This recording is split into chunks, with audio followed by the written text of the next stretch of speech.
Given how critical the president has been of the chaotic evacuation from Afghanistan by the last administration 5 years ago, why wasn't there more of a focus on evacuation plans from the Middle East that could have been at least put in place, ready to go before the strikes this weekend? Again, I just laid out for you that there have been plans in place and that the State Department has been very clear to the American people traveling within this region not to travel to these regions. We gave notices to leave immediately the countries where these Americans were within. And unlike the previous administration, we actually have a number. We actually have identified the number of people in the region who have requested help. We are in direct contact and engagement with them. And you have to keep in mind, there's a few thousand people who have requested assistance to come home in comparison to the millions who we understand are in the region.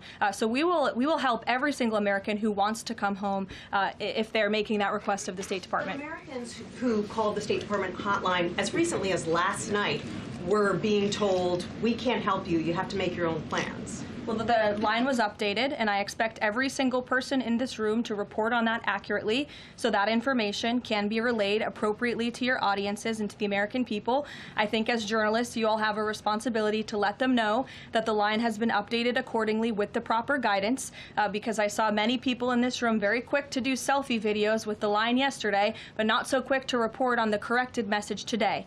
So that is something the administration quickly worked to address, and we have fixed that problem. However, we're also pointing to people to the website, again, to register so that we know exactly where you are. So when there are commercial flights moving into that area, when there are chartered flights moving into that area, we can get Americans on planes as quickly as possible. Do you have any details on how many charter flights have been able to get out of the region so far with Americans on board? I don't have an exact count for you, but I know that we're working on chartering many flights. As soon as we were doing it yesterday, we're doing it again today.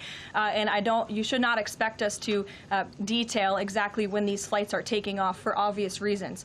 The Iranians have shown that they are not going to hesitate to target civilians in the region, which is completely intolerable. But for safety and security reasons, we're not going to be broadcasting when flights full of Americans are going to be taking off, obviously. Support journalism you trust. Support PBS News. Donate now, or even better, start a monthly contribution today.